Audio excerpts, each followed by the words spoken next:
Good morning, everyone. I literally just got out of bed because last night I got to finish the season, or like the whole first season of Netflix's Marvel's Jessica Jones, and I got to finish it. It was a good week, um, and I'm just going to give you what is the main overall analysis and my thoughts on season one, essentially, and. Seriously, this is a show that I love. This is like not like the big extravagant Marvel or like not the big extravagant Avengers side on it, but it has much of a smaller feel to it. Same thing with Ant-Man, which I really like. And in this movie, and in this TV show, like last week, I kind of discussed like the main principles of it, like who the actors are, and like you also have like this, of course, the main character, essentially, of course, Jessica Jones, played by Kristen Ritter, and she plays a role greatly. In my opinion, she really does. She shows a lot of strength in her. She also shows a lot of. I was talking about some other great things. Is that you also get to see. You also get to see the Purple Man, played by David Tennant, and you also get to see Luke Cage in this movie. And you also get to see this big cast. Not really a big cast, but it keeps it small and simple, and I like that. And the way it goes from the first episode to the last episode as a whole season, well, as a first off starting season, I gotta say it's pretty damn strong. I love this season. In my opinion, it's probably better than Daredevil, actually.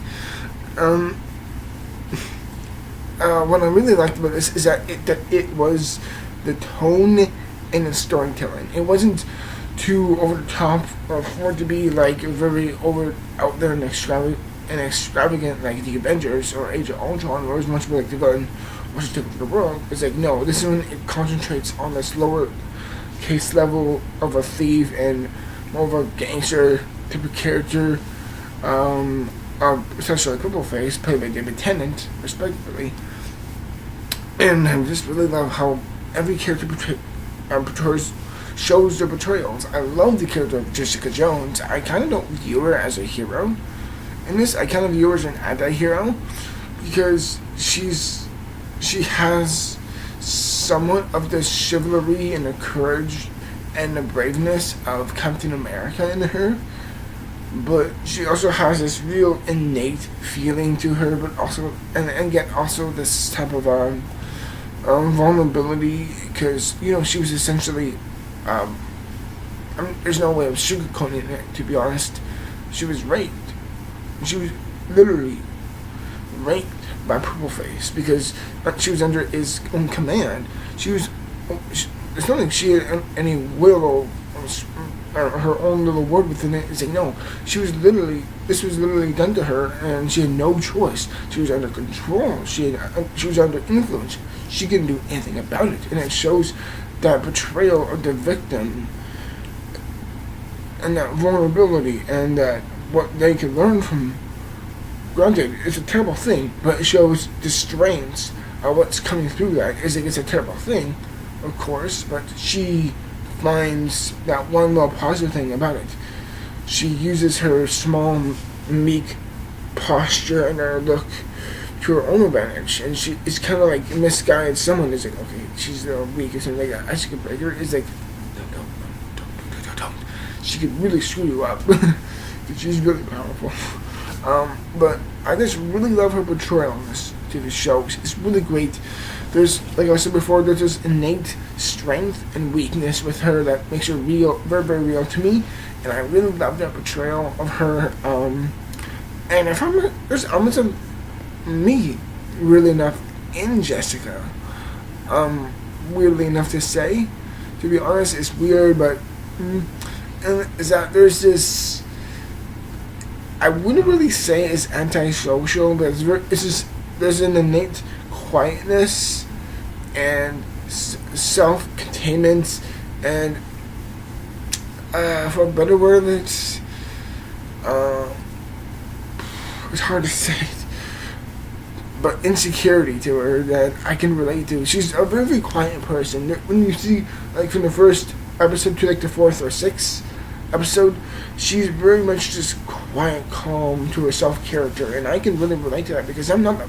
Because, to be honest, I'm not that social, and even when I am out in social public and in general public, I tend not to be that interactive. I tend to be the observer. I tend to be the person who's watching everyone and learning what's going on, and I kind of relate to that. I can relate to her, and I just found myself really relating to her almost like tragic quietness to her. I really loved about it, and the portrayal of Purple Face, played by David Tennant, respectively for all you Doctor Who fans out there. I don't watch Doctor Who, whatever, because I've heard this. Is that I really do like this portrayal a lot. It's really interesting. Like, it's really hard to say, but there's something just both so vile, so gross, and so delusional about his character. But there's something just so indiscriminately charming and weird to say, is kind of eye-opening when you see him. It's kind of like seeing Hannibal Lecter meets a thug in his 20s. There's a lot of charm with both his intelligence, but also his fear factor for its own sake, and I think it's really, really well done, and I'm really shocked how greatly he could portray it through the whole season. Your relationship is, well, like the anti-hero and the villain, because I don't see Jessica Jones as a hero, essentially. I see her as an anti-hero. It's really, really well done, and I'm really shocked how the story goes, how it goes along, and how it reflects each other. And I just thought it was really, really great. How it was really, really, in my opinion, very well done. And there's a few things that I didn't like. Like some of the side actors, like I thought they were fine, but some of them were getting too much screen time, which I thought it kind of took away from the main focus of Luke Cage and Jessica Jones and Purple Face. I'm like, those are main characters, get focus on them. But some of the side characters that got a bit too much attention, for my own opinion.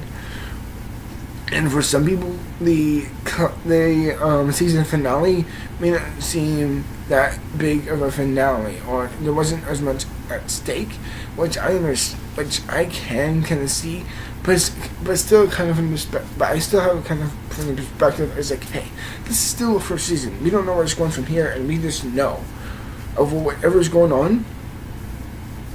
This is the beginning, and this is building up towards something. The ending of this series, the ending of season 1, is not like gonna be Age of Ultron or the first Avengers, where it was very much defeat the villain and the day is saved. It's not like that. No. It's very much like, okay, we can get this again, but it's gonna be due for next time, which may seem kind of a bit too obvious for the second season, but it's kind of like, you know what?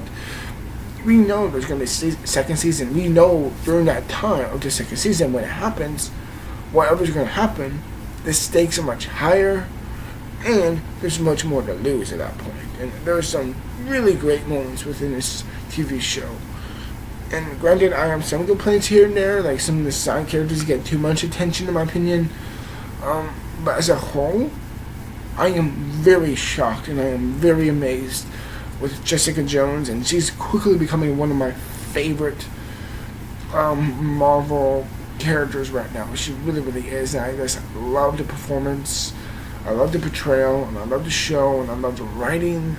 There's also there's something I didn't bring up in my first season, in my episode 1 review, is that there's this noirish to it. There's something that kind of feels like the classic 40s style and vibe to it, and yet her own portrayal is like this. It's not only a self-employed person, but she has someone who she answers to, played by Carrie-Anne Moss. But like there's an essence of that. She can still stand on her own. She doesn't answer to this one person. She's kind of like, okay, no. I can still identify myself from you. And I really like that a lot. That was cool. Yeah, I thought it was really good. And as a whole, the style, the focus, the performances of Jessica Jones is excellent. And in my opinion, it's much better than Daredevil. And I was very, very impressed with this. Yeah. As a whole, I'm sorry. It's early in the morning. I just got out of bed. But in the end, I'm personally very, very impressed with Marvel's Jessica Jones, with Netflix's Marvel's Jessica Jones. I'm very, very impressed with it. Yeah, she's just quickly becoming one of my favorite characters right now. And in the end, that's just my thoughts on the whole season 1. Everyone, I really do hope you enjoy this. Click subscribe down below. You can like it down below. And as always, everyone, I'll see you till later today, which I will have my review for Creed coming soon today. Keep aware of that. Until then, everyone, thank you for watching, and I'll see you in the future. Bye. Thank you for watching.